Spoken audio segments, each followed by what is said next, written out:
नमस्कार दोस्तों, आज फिर हम आपके समक्ष उपस्थित हैं एक नए टॉपिक को लेकर।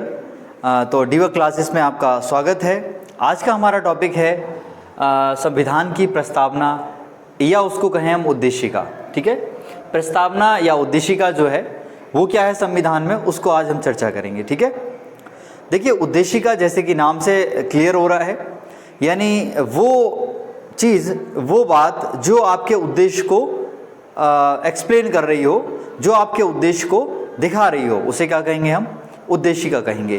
तो यहाँ पर उद्देशिका क्या है, पहले हम उसकी चर्चा करते हैं कि संविधान में जो उद्देशिका है, जब संविधान सभा हमने पढ़ी थी उस समय ये भी देखा था कि संविधान सभा जो है उसमें इस उद्देश्य प्रस्ताव को पेश किसने किया था, जवाहरलाल नेहरू ने।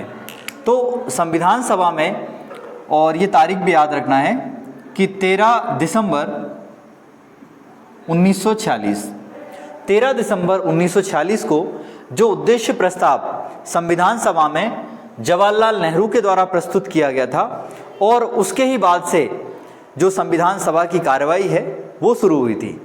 तो ये जो उद्देश्य प्रस्ताव जो शामिल किया था, वही उद्देश्य प्रस्ताव हमारे संविधान में क्या बन के आया, हमारे संविधान में उद्देशिका बन के आया, वो प्रस्तावना बन के आया। ठीक है, तो क्लियर है ये जो उद्देश्य प्रस्ताव था वही क्या बन गया, हमारी संविधान की उद्देशिका बन गया। क्या है ये पूरा प्रस्ताव ना, उसको एक बार हम चर्चा करते हैं। देखिए ध्यान से इसको पढ़ना है, अगर ये आपने याद कर ली तो बहुत सारे क्वेश्चंस जो हैं वो आपको इसी में से क्लियर हो जाएंगे।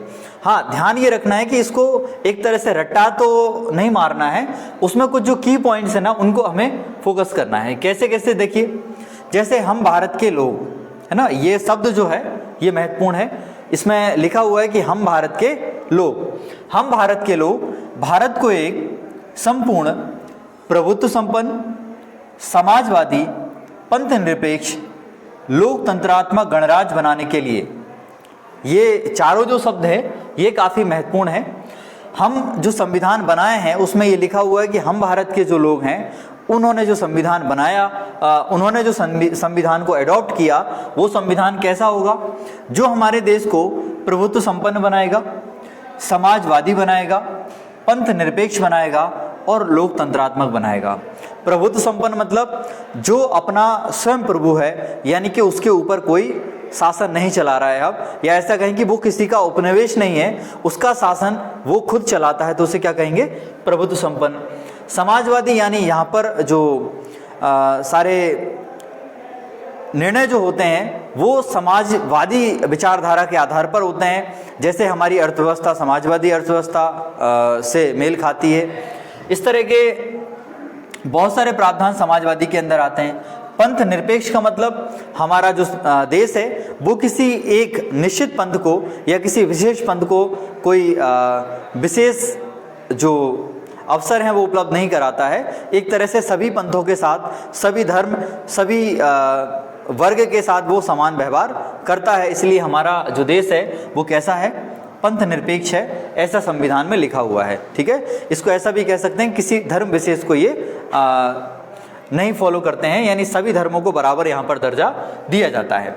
फिर लोकतंत्रात्मक गणराज्य, तो हमारा देश लोकतंत्रात्मक है जहाँ पर कि विधायिका, कार्यपालिका, न्यायपालिका तीनों सेपरेट हैं, और जहाँ पर चुनाव जो है वो जनता के माध्यम से कराया जाता है।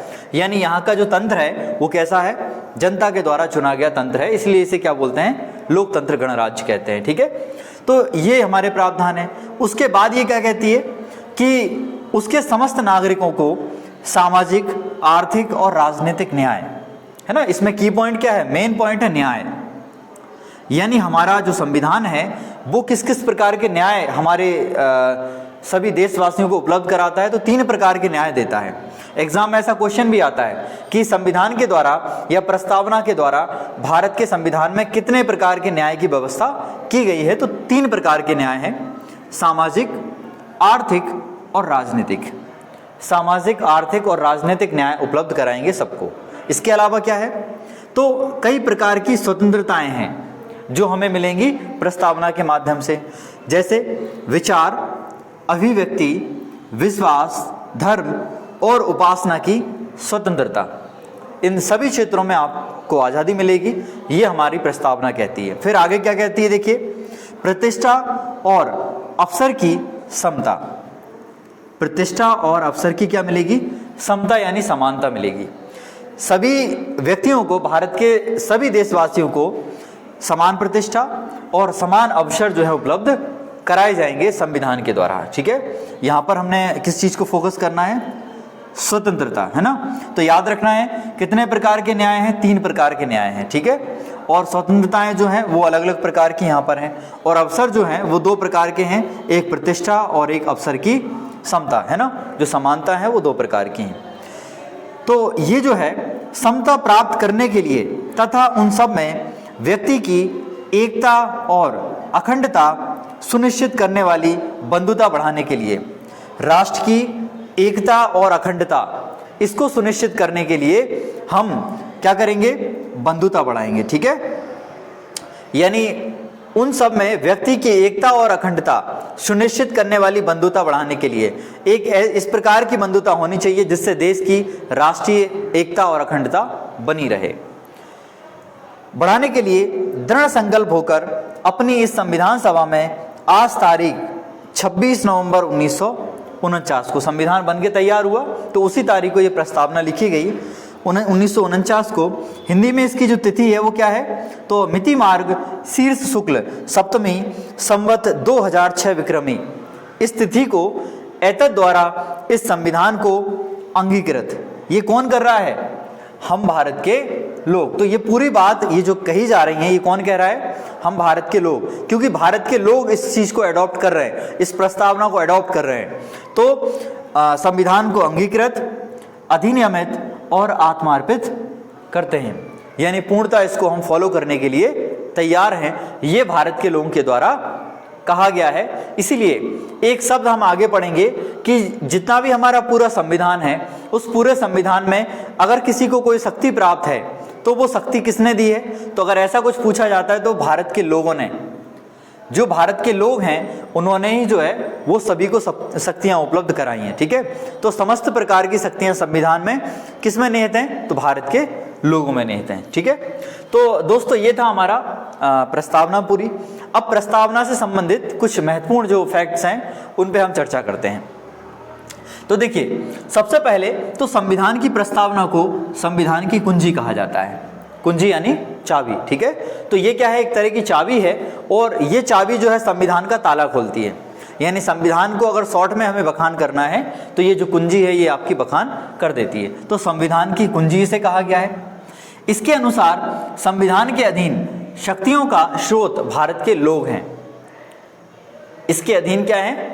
इसके अनुसार संविधान के अधीन समस्त शक्तियों के स्रोत किसके पास हैं? भारत के लोगों के पास हैं। इस प्रकरण में निर्णय क्या दिया गया सुप्रीम कोर्ट के द्वारा कि जहां पर संविधान की भाषा संदिग्ध होगी, यानी अगर आपको कोई बात समझ में नहीं आ रही है, संविधान में लिखी हुई कोई बात, या फिर उस बात का जो अर्थ है वो आपको संदिग्ध लग रहा है, क्लियर नहीं हो पा रहा है, तो आधार क्या होगा? तो आधार होगी प्रस्तावना। तो जहां संविधान की भाषा संदिग्ध हो वहां प्रस्तावना विधिक निर्वाचन में सहायता करेगी। यानी उसका जो अर्थ है वो फिर हम कैसे निकालेंगे? तो वो अर्थ निकलेगा हमारा कैसे? प्रस्तावना में संदिग्ध जो शब्द रहेगा उसका अर्थ निकलेगा प्रस्तावना के आधार पर। ठीक है, इसमें एक और निर्णय दिया गया। इसमें ये बात भी कही गई कि संविधान जो है वो प्रस्तावना जो है वो संविधान का ही क्या है? अंग है। प्रस्तावना संविधान का अंग है, और जो संविधान का अंग है तो संविधान में ये प्रावधान है कि संविधान में हम संशोधन कर सकते हैं, इसीलिए इस प्रस्तावना में भी संशोधन किया। ये अंग नहीं है, है ना। यहाँ पर क्या लिखा है कि प्रस्तावना संविधान का अंग नहीं है, तो इस केस में ये निर्णय दिया गया कि इसमें संशोधन भी नहीं हो सकता।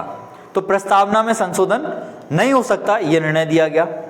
फिर इसके बाद एक और केस आता है, उस केस का नाम है, और ये सबसे महत्वपूर्ण केस मैं मानता हूं यही है। ठीक है, केशवानंद भारती बनाम केरल राज्य केस। ठीक है, ये प्रकरण था 1973 का, और इस 1973 के प्रकरण में इन सारे निर्णयों को एक तरह से बदल दिया जाता है। कैसे बदलते हैं? देखिए, इसमें कहा गया कि प्रस्तावना संविधान का अंग है।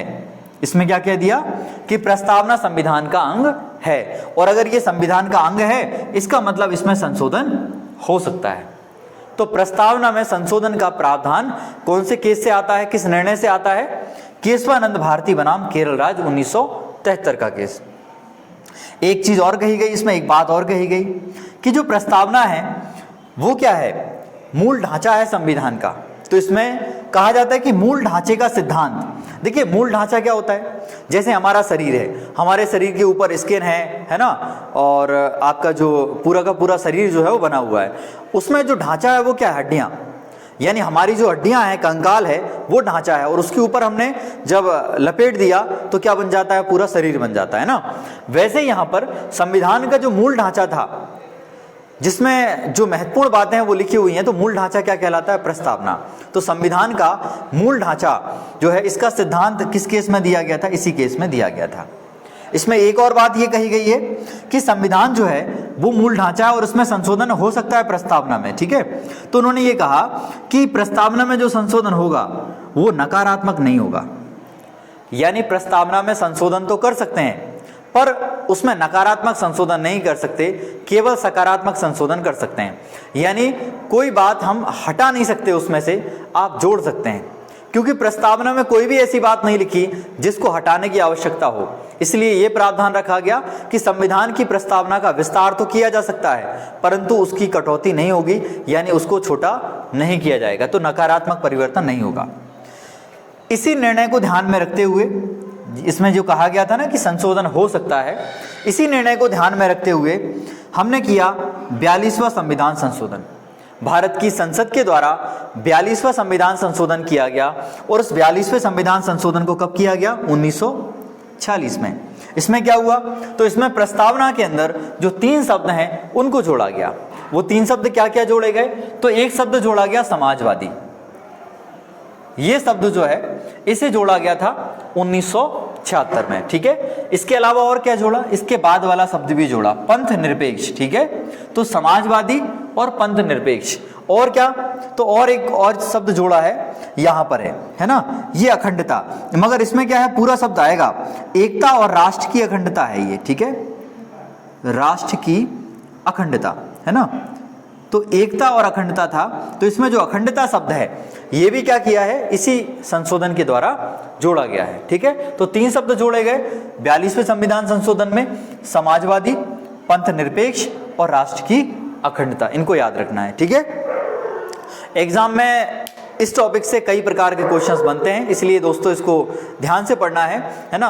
और ये था आपका पूरा टॉपिक जो कि हमने तैयार किया था, ठीक है। दोस्तों कमेंट करके जरूर बताना कि आपको वीडियोस कैसी लग रही हैं, और चैनल को सब्सक्राइब करिए, वीडियोस को लाइक करिए, और इससे ही हमारा मोटिवेशन है। जय हिंद, जय भारत।